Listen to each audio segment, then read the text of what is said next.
Hello everyone and welcome back to a new video. Sean's the name, and today we're going to be going over 7 super cheap items you can put into a rental investment property to take very good care of it and protect it. And whether you're a super seasoned investor with 10, 20, 30, 40 plus properties, or you're just getting started, these tips have helped me tremendously when it comes to my properties, so I figured let's make a video on it.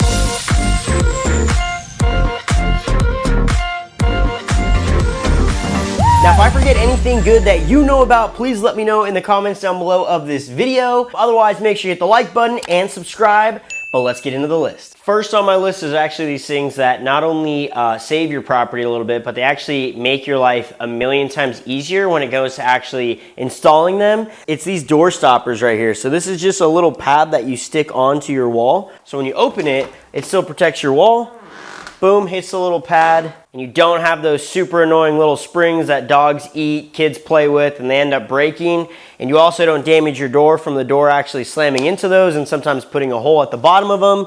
You just do this super simple patch on your wall. And the best part is they're super cheap. I'll leave a link down below to where you can get a pack of them on Amazon. And essentially they're just a 3M stick that you take off. You slap on your wall, and now your wall is protected. It's honestly the best when a product is cheaper, easy to install, and protects your property better. And number 2 on the list is something you probably hear about all the time, but it's luxury-based vinyl. I absolutely love this stuff. It looks phenomenal. I put it on pretty much every rental property that I have, including actually my commercial building that we're in right now. I put it in because it's incredibly durable, it's pretty cheap, and it's very easy to install. The cool thing about it is if you do some research on it, it's actually like high-grade plastic, I believe. And so it's like drop-proof, you know, it's pretty much burn-proof unless you like really put some hot stuff on it. It's fully sealed, so there's nothing, you don't have to worry about water or anything. I absolutely love it. And the coolest thing actually is that it actually looks a lot better than tile in some cases, but tile and some other types of floorings, like even wood or carpet or things like that, it's super easy to clean.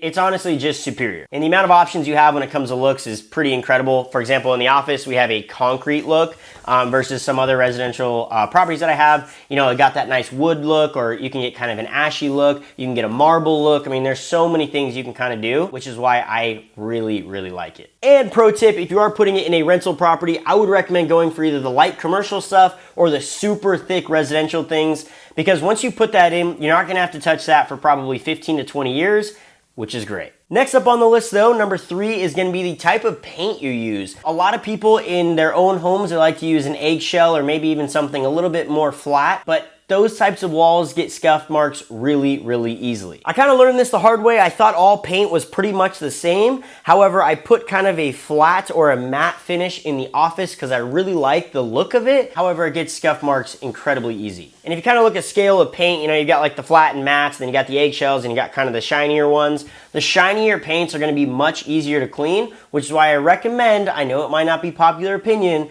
but I recommend something that's gonna be a little bit more shiny because it's gonna be a lot easier to clean. And if you've owned rental properties, you would know that when you are swapping tenants, the walls are almost always something you have to attend to, no matter what you have in your lease, no matter how good of a tenant you have. When you change ownership, or I should say livingship in each of the units or each of the properties you have, the walls always need touch-ups. I don't care what you say. I don't care if you have perfect tenants. The walls always need touch-ups. So you're always doing a little bit of drywall and a little bit of paint refinishing. But you can actually save yourself a lot of time if instead of having to do the drywall and the paint refinishing, you just take a magic eraser and you just clean it. Can't really do that as easily with matte and flat finishes, so I highly recommend going for something a little bit more shiny when it comes to a rental property. Next up on the list is a product that I am a huge fan of. I actually wish I could show you it in action. However, all of the units that I have are actually rented right now that has these in them, but it's something called Tub Shroom. I'll leave a link down below to the Amazon page for it.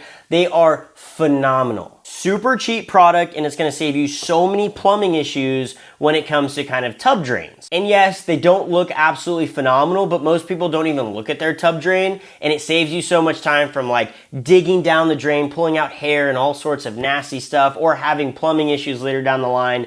These things are phenomenal, and I highly recommend the couple bucks to actually put them in every single bathtub that you have when it comes to your rental properties. Again, I'm gonna leave the Amazon link down below in case you wanna check it out and get yourself a couple. Next up is going to be these pans. These things will save you so much money in repairs if you just make sure that your water heaters have one of these super cheap pans. I'll leave a link for these on Amazon as well down below for you to check out. They're super common. You can get them pretty much anywhere for a couple bucks. But I highly recommend you put every single water heater you have on one of these things and have them lined to where if your water heater does leak, it'll drip out of the house and not make a complete mess. Now this one is a little unique. It's in the garage. It's super open. It's super easy to get to. If this were to break and it would leak everywhere, there wouldn't be too much damage.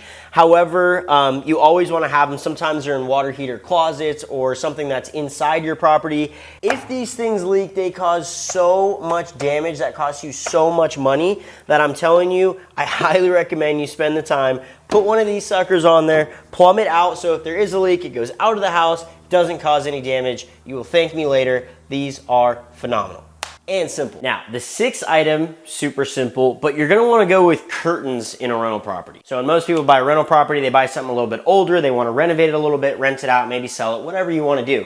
But for the most part, a lot of properties you're gonna be buying are gonna have blinds. Like this one had really old, those vertical blinds. Sometimes you just have normal blinds. The simpler route, the cheaper route, and the better route to actually protect your property is gonna be curtains.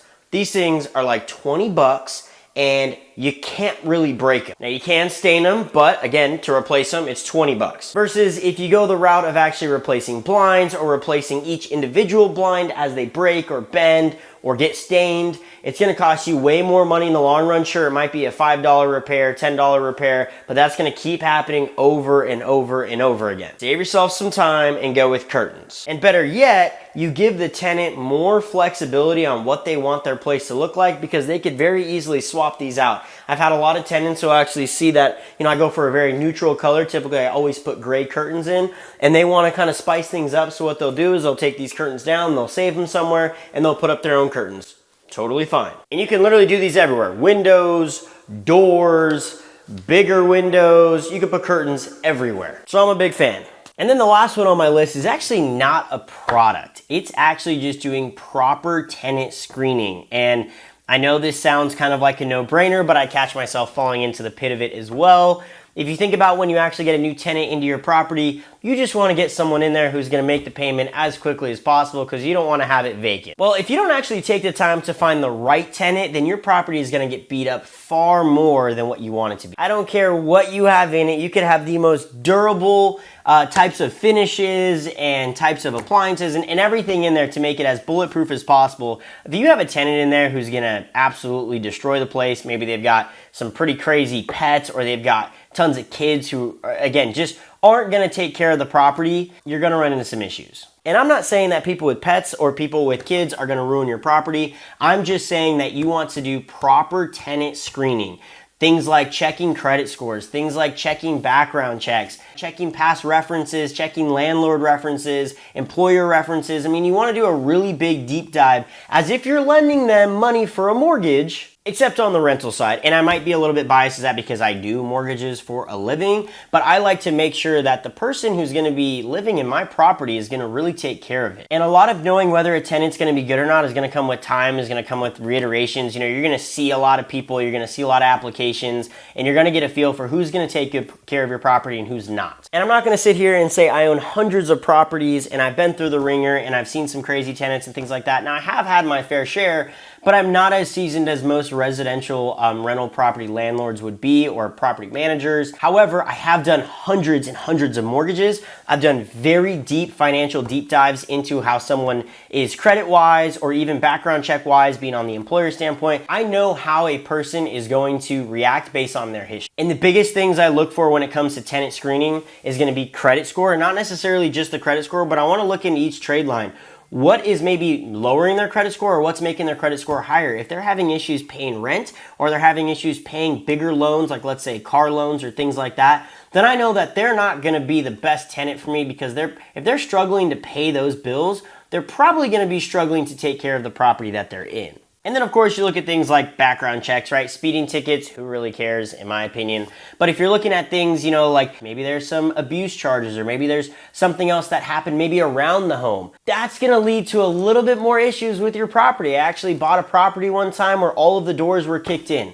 I don't know what happened. I don't want to know what happened, but every single door was kicked in, and that could have been something that might have been seen on a background check. Again, you're not going to know for sure based on everything that you see, but I'm just trying to drive the point home that you really want to know the type of tenant that's going into your property to ensure that that property is going to be in good standing when they leave the property. But that's it for today's video. Hopefully you enjoyed it. Again, if you did, please hit that like button. Please subscribe for more content like this. And please drop me a comment down below if you know of any other products or any other things that would be highly recommended in a residential rental property. I'm always open to learning new things, and it's kind of cool as technology and as our world progresses. There's a lot of things you can do that are a lot better than things that were built back in the 50s, 60s, and 70s, which is a lot of residential rental property. And don't forget that it's not always about making things look really, really good when it comes to an investment property, but you want to find that even balance of it looking really good and also being highly durable to kind of withstand the test of time, because you know these properties do get beat up as tenants come in and out, or as we all say, it's a rental. Anyway, hope you enjoyed the video, and I will see you in the next one. Tonight.